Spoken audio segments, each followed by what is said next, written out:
എല്ലാവർക്കും ടേസ്റ്റി അടുക്കളയിലേക്ക് സ്വാഗതം. ഇന്ന് ഞാൻ ഉണ്ടാക്കുന്നത് മട്ടൺ വെച്ചിട്ടുള്ള ഒരു കറിയാണ് കേട്ടോ. മട്ടൺ ചോപ്സ് ആണ് ഉണ്ടാക്കുന്നത്. നമുക്കിത് പൊറോട്ടയുടെയും പത്തിരിയുടെയും ഇടിയപ്പം വെള്ളപ്പം അതിൻ്റെയൊക്കെ കൂടെ കഴിക്കാൻ പറ്റുന്ന വിഭവമാണ്. അതിന് വേണ്ടിയുള്ള ചേരുവകൾ: തക്കാളി എടുത്തിട്ടുണ്ട്, അതുപോലെ ചെറിയ ഉള്ളി എടുത്തിട്ടുണ്ട്, സവാള, വെളുത്തുള്ളി, കുരുമുളക് പൊടി, പട്ട, ഗ്രാമ്പു, ഏലക്ക, അതുപോലെ പച്ചമുളക്, ഇഞ്ചി,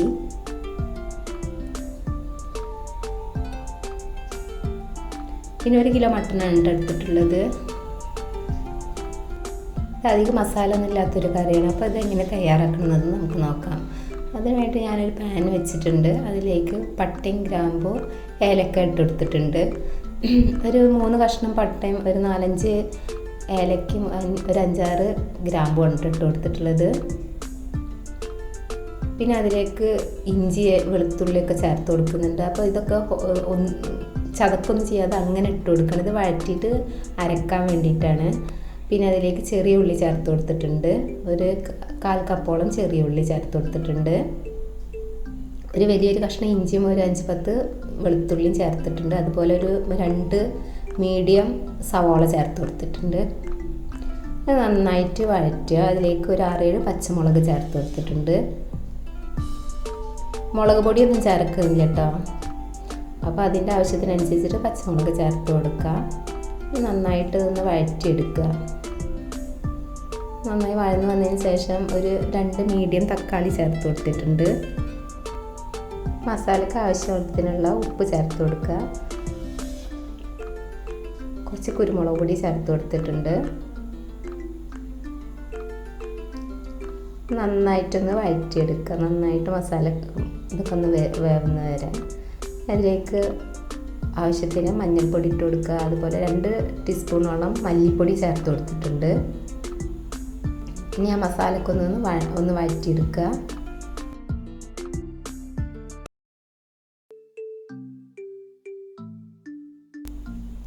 മസാലയൊക്കെ വഴറ്റിയതിന് ശേഷം ഞാൻ ഫ്ലെയിം ഓഫ് ചെയ്ത് ചൂടാറിയതിന് ശേഷം നമുക്കിതൊന്ന് മിക്സിയിലിട്ടിട്ട് അരച്ചെടുക്കാം.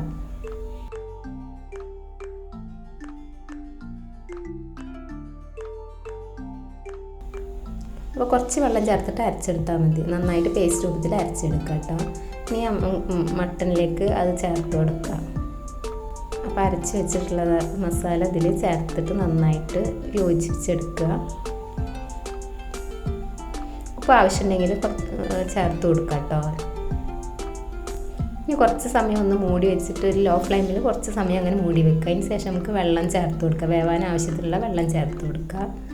ഞാൻ ഇതിലേക്ക് 1 കപ്പോളം തേങ്ങ ചിരകിയതെടുത്തിട്ടുണ്ട്.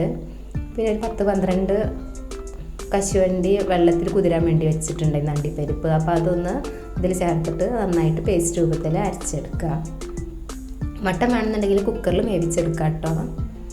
അപ്പോൾ മട്ടനൊക്കെ വെന്ത് വന്നിട്ടുണ്ട്. വെള്ളം ഇത്ര ആവശ്യമില്ലെങ്കിൽ ഒന്ന് വെള്ളത്തിൻ്റെ അളവ് കുറച്ച് കൊടുക്കുക. പിന്നെ ഇതിലേക്ക് ഞാൻ അരച്ച് വെച്ച തേങ്ങയും അണ്ടിപ്പരിപ്പും കൂടി അരച്ച് വെച്ചിട്ടുണ്ടായിരുന്നു, അത് ചേർത്ത് കൊടുത്തിട്ടുണ്ട്.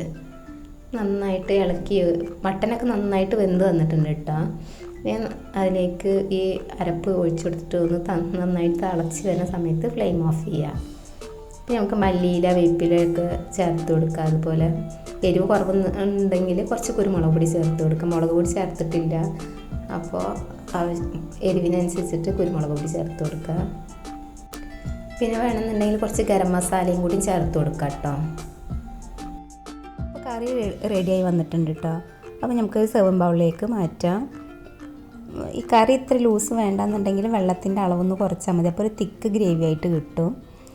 അപ്പോൾ നിങ്ങൾക്ക് എൻ്റെ വീഡിയോ ഇഷ്ടമായിട്ടുണ്ടെങ്കിൽ ഒന്ന് ലൈക്ക് ചെയ്യുക. അതുപോലെ സബ്സ്ക്രൈബ് ചെയ്യാത്തവരുണ്ടെങ്കിൽ ഒന്ന് സബ്സ്ക്രൈബ് ചെയ്യുക, ഷെയർ ചെയ്യുക, കമൻറ്റ് ചെയ്യുക. ഇനി പുതിയ വീഡിയോസുമായിട്ട് വീണ്ടും വരാം.